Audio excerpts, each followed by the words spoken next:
Ассалаумалейкум достар, қайырлы күн. Фукуоктан жалын сәлем сіздерге. Желтоқсан айының ортасы. Біз Астанадан Фукуок аралына келген болатынбыз. Енді бүгін осы Фукуок аралында Интерконтиненталь халықаралық қонақ үйінің пляжына шағын шолу жасаймыз. Және осында судың деңгейі, температурасы, жағдай пляжда қалай жасалған бәрін сіздерге айтатын боламын. Менің есім Төлеген Қажымұрат. Осы каналға тіркеліп, лайк басуды ұмытпаңыздар.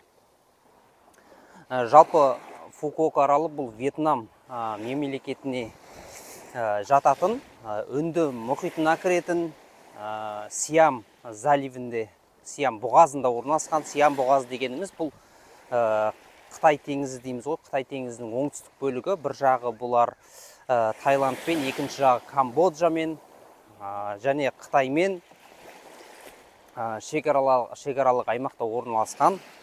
Сондықтан бұл жақта Үнді мұхиты болғаннан кейін басқа жақтарға ұқсамайтын, бұл жерде өте осы қыс мезгілдерінде нағыз сезон айы болып табылады. Желі жоқ, ауа өте қатты ыстық емес. Осындай бір керемет сезон болып тұр қазіргі кезде. Енді бұл жерде жалпы Сиам бұғазының туралы айта кететін болсақ, бұл бұғаз ең тереңдері 85 метр, ең таяз жезі 42 метр екен. Бірақ бұл жағасында ондай тереңдік жоқ әрине.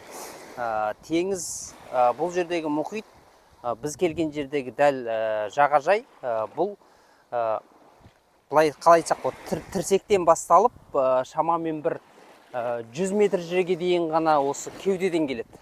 Сондықтан бұл жерде балалар үшін, жаңа теңізге шомылудан қорқатын адамдар үшін ешқандай ешқандай қауіп жоқ. Екіншіден, су өте осындай мөлдір.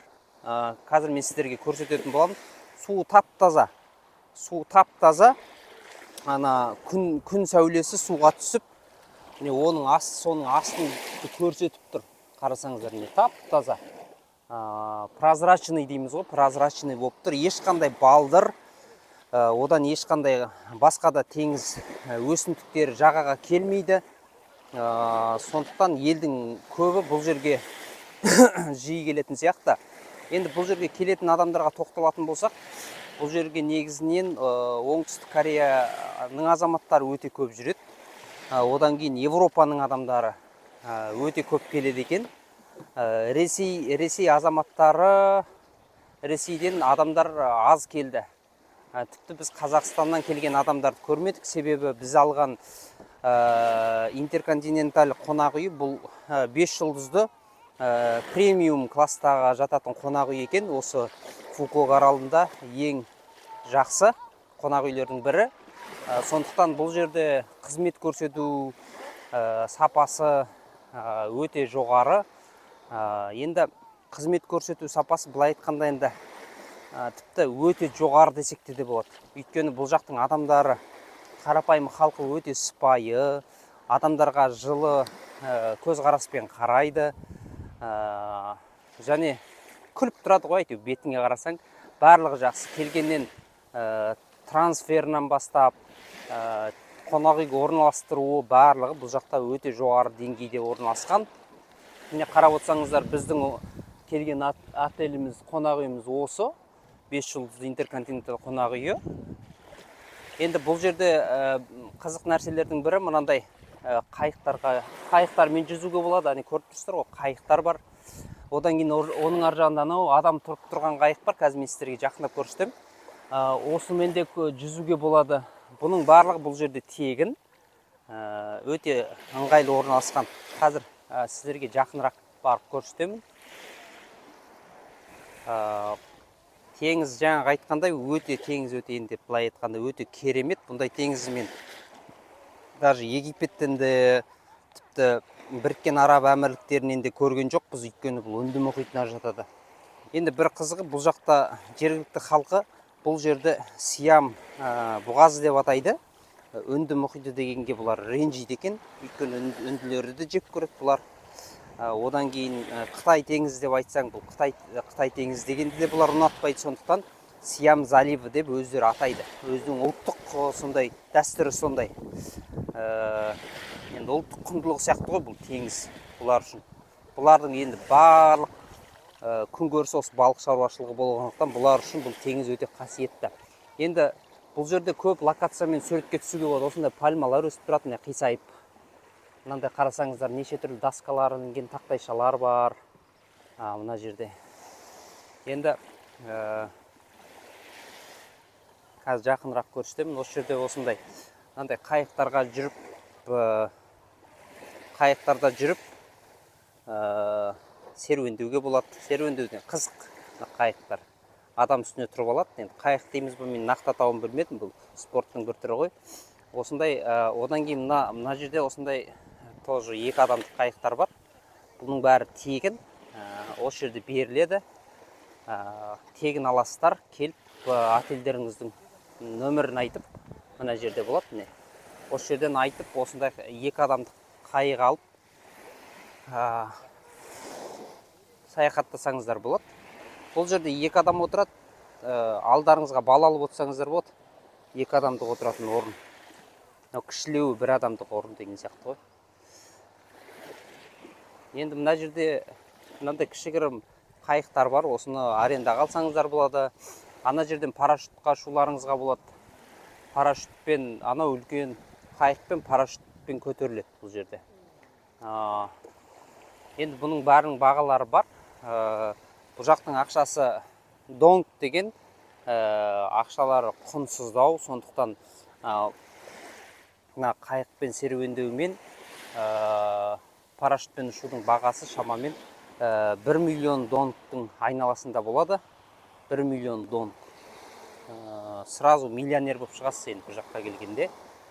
Сонда енді мына жерде осындай лежақтары бар. Лежақтардың қазір адамдар өте аз, айттым ғой сіздерге, оңтүстік бұл жақтың қонақтарының негізі оңтүстік Кореядан келген кісілер, сондықтан олар кәрістер ұзын киініп жүреді. Күнге кию олар үшін өте, жаңағы айтқанда, күнге кию олар үшін жаңағы қараю қайыршылықтың белгісі ретінде білінгендіктен, өз еліне барғанда қара болмай бару үшін бұлар күнге кимей ұзын киім киіп жүреді. Жаңағы күн ыстық кездерінде келмейді. Сондықтан бұлардың бәрі қазір бос болып тұр. Енді бұлардың бір ерекшелігі міне. Мына жерде кнопкалары бар, QR-лары бар. Осы арқылы сіз меню заказ бересіз, немесе шақырасыз адамдарды, қызмет көрсететін. Осындай өте ыңғайлы кнопка орналастырып қойған. Кез келген тамағыңызды рестораннан заказ беріп, кокостың сусын ішкіңіз келе ма, пицца жегіңіз келе ма, басқа тамақ жегіңіз келе ма, барлығын жаңағы сізге дайындап береді. Жаңағы мен айтып өткендей, жаңағы қайықтардың бәрі осы жерде орналасқан. Бұлардың бәрі тегін беріледі. Номеріңізді айтсаңыз болды. Барлығы тегін бұл жерде. Осындай отыратын гамактары бар. Бұл жерде локациямен әдемі сурет түсіруге, видео түсіруге келеді негізі елдің басым көпшілігі. Бұл жерге жаңағы әдемі видеолар түсіру үшін әлеуметтік желілерде сол үшін көп келетін сияқты. Өйткені сондайға өте жақсы арналған бұл жер.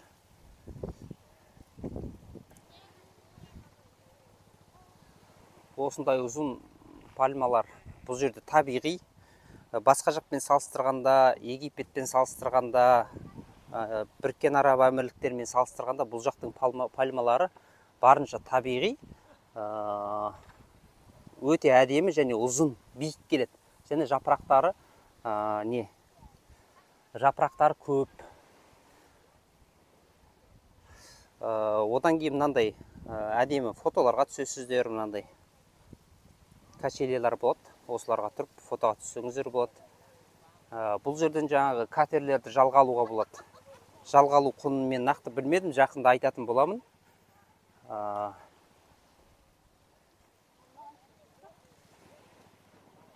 Қысқаша осы енді теңіз туралы сіздерге қысқаша ақпарат осы. Құмы дегеннің өте не? Егер аяқтарыңызға кисеңіздер, осындай алсаңыздар болады. Құмы өте жаңағы майда, аяққа ештеңе кірмейді. бірақ бірдеңкеден абайлау керек. Бұл жақта теңізде теңіздің құм майда, теңіздің астында әртүрлі теңіз жануарлары жүруі мүмкін. Сондықтан аяқтарыңызға теңізге арналған аяқ киімдер киіп алсаңыздар артық болмайды. Ол қосымша керек болады. Енді қазірше бізге ондай ешқандай қажет емес. Одан кейін екіншіден бұл жақтан жаңағы кокосты алуға, өздеріңізбен кокосты алып кетуге, одан кейін өздеріңізбен бұл жақтың ракушкилерін алып кетуге, өздеріңізден бұл жақтың өздеріңіз тауып алған жемчуг дейді ғой, жемчугтарды алып кетуге тыйым салынған. Өйткені бұлардың ұлттық құндылығы. Екіншіден кокостың іші жаңағы аэропортта тексерістен өткен кезде бізге оның іші радардан білінбейді, ішінде не бар екен, сұйықтық па, не салынғанын білмейді ғой адамдар. Сондықтан кокосты өткізбейді. Жақтың кокостары өте дәмді, өте сапалы, өте үлкен. Сондықтан өздеріңіз келіп кокосты дәмін татып көрсеңіздер болады. Пляжымыз осы міне, қысқаша айтқанда. Қонақ үйден бірінші линияда орналасқан пляж, бірінші линияда орналасқан. Шыға саласыда бассейндер болады бұл жерде. Бассейндер қазір мен түсіндіріп өтем, бассейндер қазір барамын. Сол кезде бассейндер туралы қысқаша тоже айтамын.